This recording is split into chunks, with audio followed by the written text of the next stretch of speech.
I am Ferdinand Marcos, and I am the President of the Republic of the Philippines.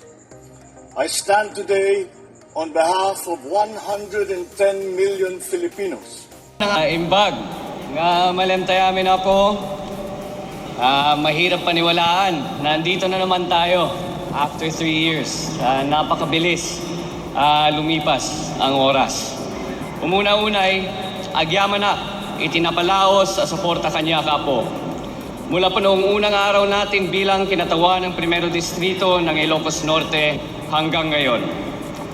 As I begin my second term, I'm filled with immense gratitude and an even deeper sense of responsibility. We bank on the milestones already achieved in our bagong Pilipinas. Our President's leadership has brought renewed focus on infrastructure, food security, digitalization, and people-centered governance. These gains inspire us to push further, confident that national progress and local development can move hand in hand. Over the past 3 years, we have worked together to build a better first district of Ilocos Norte. We brought government services closer to the people. We supported education through scholarships, classrooms, improved livelihood for farmers and fisherfolk. Wow. Opened more opportunities for the youth, provided financial assistance for health, and pushed for key infrastructure projects that connect and uplift our province. In Congress, we filed and supported measures that protect the welfare of our people, promote local development, and strengthen our industries. Hindi ko po kinayang gawin lahat ng ito ng mag-isa. Bunga po ito ng ating pagtutulungan, pagkakaisa at sama-samang pagkikilos ng ating probinsya, mga bayan at lungsod. Lahat ng mga barangay at lalo na ang ating mga kakailian. We begin this new term with even greater energy and with clearer purpose. We are focused on the work that still lies ahead as we push for real progress in every corner of our district. Today, I renew my pledge to be a representative who listens to the needs and aspirations of our kakailian, who serves with integrity, and who upholds the public good above all else.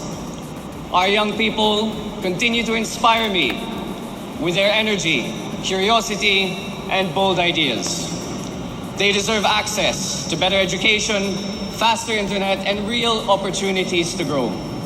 Not somewhere far away, but right here in our communities. Our farmers and fisherfolk have long carried the weight of feeding our province. They should no longer have to choose between staying on their land and making ends meet. We'll continue working to bring them better tools, reliable irrigation systems, and easier access to markets, so their hard work brings real income. Our barangay and municipal leaders remain some of our most hardworking and committed partners.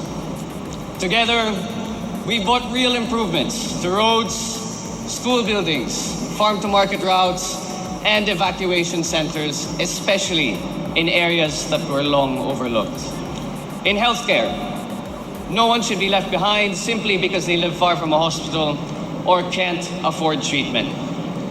That's why we focused on expanding medical services, securing more ambulances, and supporting programs that make healthcare more accessible and responsive. And in every household, I see the same quiet Ilocano strength, families doing their best day by day. Our job is to make life a little easier by investing in the basics that matter: education, healthcare, infrastructure, and livelihood. So that each Ilocano, whether in the centro or the farthest sitio, feels seen, supported, empowered, and able to contribute towards development. Patpatayin mi, akakailian, I ask once again for your guidance. Help me stay grounded. remind me of my duties, push me to do better, because this is our shared journey.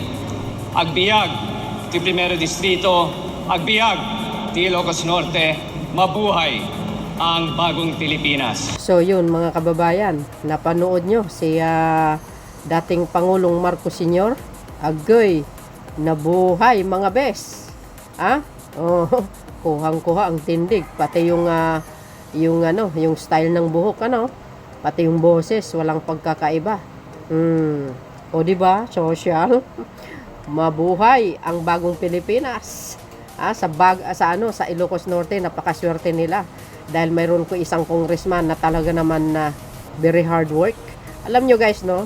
Laging bumibisita sa bawat barangay. Napakaswerte ng Ilocos Norte. Sa totoo lang. Alam po natin, pag sinabing mo Marcos, subok na po yan. 'Di ba? Tingnan mo naman yan, ang aura. Kagwapo. Napakaswerte ang magiging asawa nito. Bakit?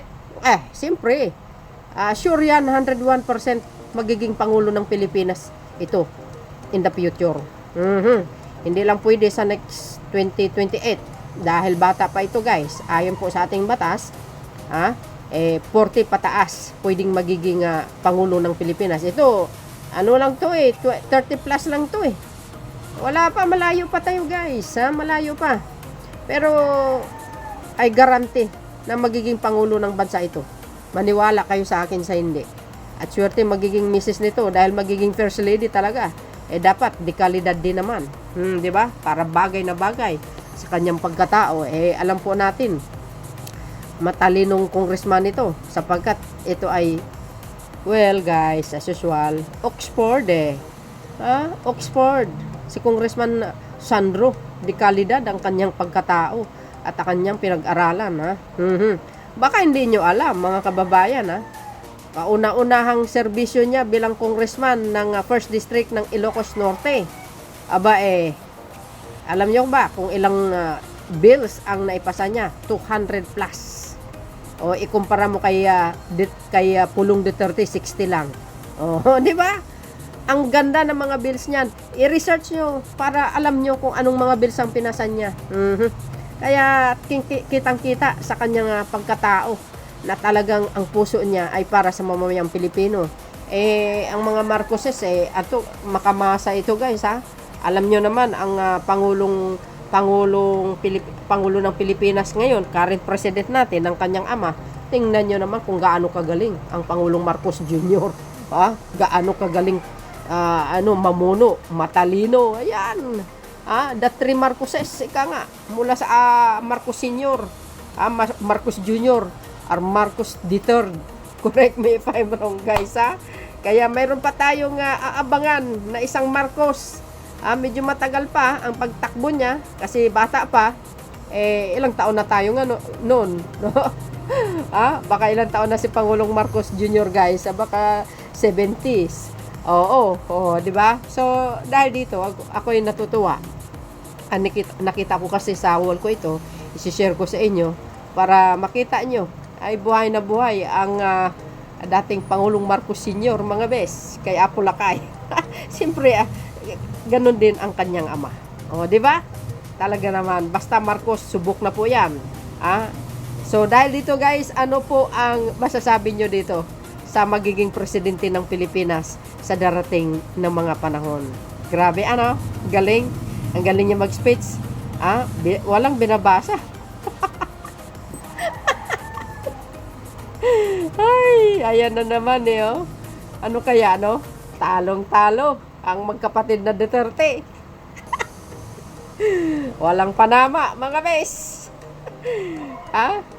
Kung lalaban ito sa pagka-presidente sa sunod na sa next election, naaayon sana sa kanyang edad, kung hindi sana, kung pwede, wala, taob ang mga kalaban.